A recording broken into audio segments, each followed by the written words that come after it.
It's 2 in the morning, and I'm sitting here crying. I'm so tired and worn out, both physically and emotionally. I'm sorry if I'm not making sense or if my thoughts seem jumbled. I've kept these problems with my marriage to myself for such a long time.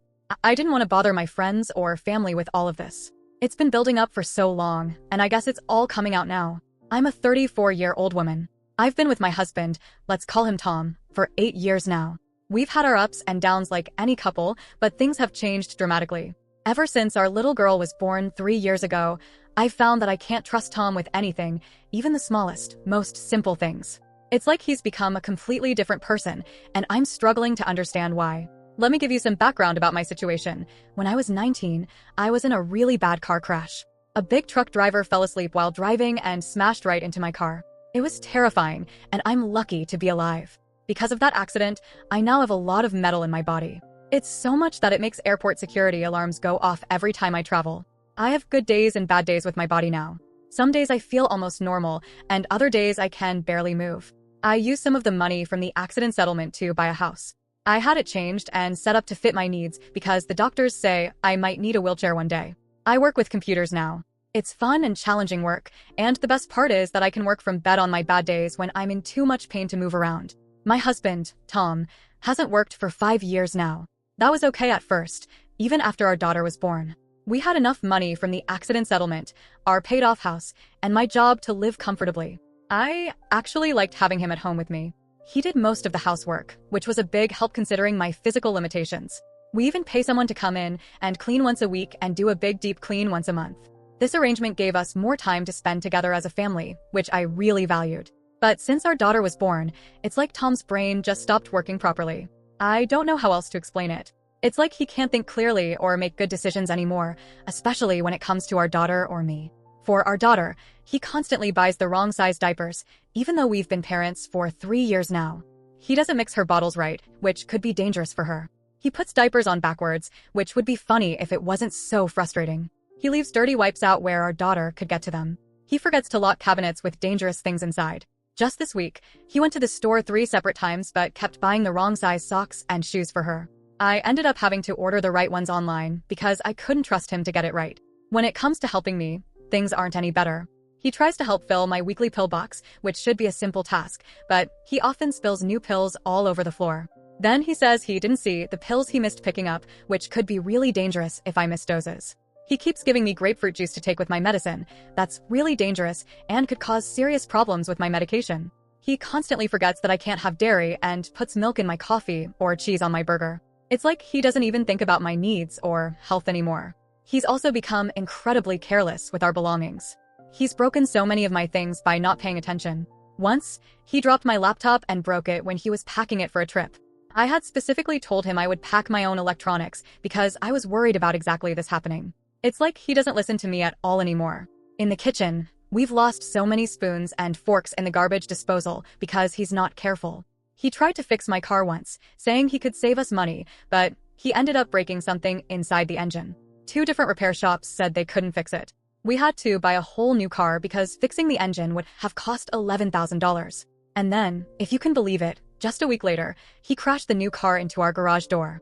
He said he thought he was pressing the brake, but it was actually the gas pedal. How can someone make such a basic mistake? A while back, Tom said he wanted to make videos and stream online as a hobby. I said okay at first because I wanted to be supportive, but I quickly noticed a disturbing pattern. He was messy and careless with anything to do with our daughter or me, but he never messed up his own stuff. He would spend hours building these big, elaborate sets for his videos in the garage, paying attention to every little detail. But as soon as he left the garage, it's like he left his brain there too. He couldn't seem to focus on anything important in our real life. Things really came to a head 4 nights ago. He streamed himself building something for 9 hours straight. Meanwhile, I was doing everything else. I worked my full-day job, left work early to pick up our daughter from her summer camp, cooked dinner for both of us, and got her ready for bed. He finally came out of the garage to help put her to bed. After that, I told him I needed to catch up on some work and would be in my office for a while. I asked him to take out the trash before he went back to his streaming. He said he would do it, no problem. 2 hours later, I left my office and immediately noticed the house felt really hot. I discovered that Tom had taken the trash out as I asked, but he had left our front door open a bit when he came back in. He was back in the garage with his game sound turned up really loud, completely oblivious to what was going on in the house. I was terrified because our daughter can get out of bed on her own now. Luckily, when I checked, she was still sound asleep in her bed. What? She could have easily walked right out of the house, and Tom wouldn't have noticed at all. The thought of what could have happened makes me sick to my stomach. As if that wasn't bad enough, I then noticed that a stove burner was on, with a small pot sitting on it. The pot was empty and getting dangerously hot. I know for a fact that I didn't use the stove for cooking that night, so it must have been Tom. I went to the garage and said, "Hey, I need you for a minute." I told him about the door being left open, and he just shrugged and said, "I thought I locked it." We looked at the security camera footage, and it clearly showed that he didn't even try to lock it. When I asked about the burner being on, he casually said he was going to make some noodles, but forgot about it. He didn't even seem to realize how dangerous that was. Then, to make matters worse, he took the hot pot off the burner and put it right in the sink on top of our daughter's favorite plastic plate. The plate was instantly ruined by the heat. I know I overreacted at this point, but I couldn't help it. I yelled, "What are you doing?" He seemed to finally realize what he'd done and quickly took the pot off our daughter's ruined plate, only to put it right on the kitchen counter, which could have damaged that too. I had to grab it quickly and run cold water over it to cool it down before it caused any more damage. I was at my wit's end. I told him I couldn't deal with him tonight, that I was going to take my medicine and go to sleep. But even then, he managed to do something dangerous. He got a cup from the cupboard and, instead of filling it with water, he absent-mindedly put it right on the burner that had been left on. It could have started a fire if I hadn't noticed. That's when I completely lost it. I started crying uncontrollably. Tom kept saying it was fine, that these things happen, it's just an accident. He's had a hard day from streaming, he's just tired.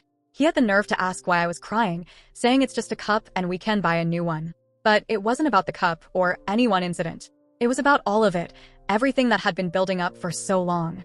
I got angry and said something I now regret. I told him, "It's because I have a liability, not a partner." He got defensive and asked, "What the hell does that mean?" That's when I really let loose. I yelled that I can't trust him to do anything anymore, that I always have to watch him like he's a child, not a grown man and father, that I'm always the one who has to pay for his mistakes, both emotionally and financially.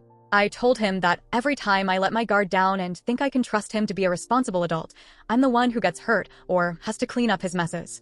In the heat of the moment, I said something really harsh. I said, "I can't see you as a partner anymore. You're just another liability I have to pay for." As soon as the words left my mouth, I knew I had gone too far. Tom got angry and went straight to bed without another word. After he left, I broke down and called my mom. I told her everything that had happened. She listened patiently and suggested that maybe all of this was just caused by stress. She offered to take our daughter for a week so Tom and I could try to figure things out without our little girl seeing us fight. My mom also gently pointed out that it was pretty mean of me to call my husband a liability. I know she's right, but in the moment, it felt like the truth.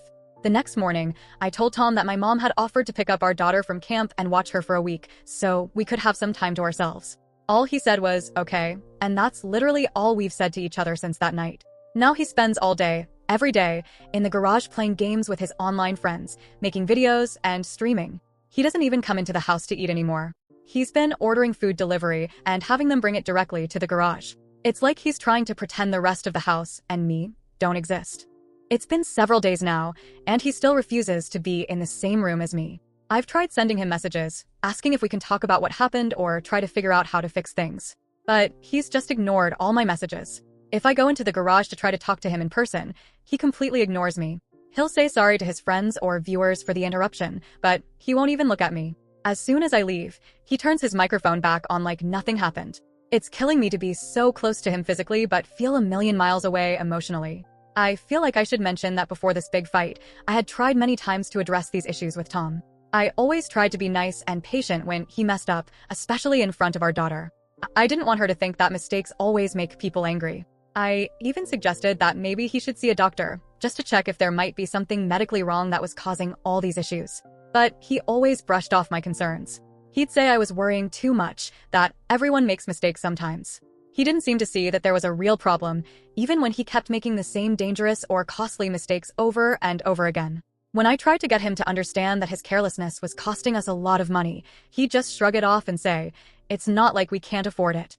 But that's not the point. It's not about whether we can afford to keep replacing things or fixing his mistakes. It's about the fact that he doesn't seem to care about being careful with our things or our daughter's safety. The hardest part of all of this is that I still love Tom very much. I miss the person he was before we had our child. I miss the man I could trust and count on, the partner who was always there for me. I'm left wondering if I've ruined our marriage forever by losing my temper and saying those hurtful things. Was I too hard on him for his mistakes? Am I missing something important here? Some reason for his behavior that I'm just not seeing? Or am I the a-hole in this situation for not being more understanding? I just don't know what to do anymore. I feel lost, hurt, and so alone, even though my husband is just on the other side of the garage door. How did we get here? And more importantly, how do we find our way back to each other?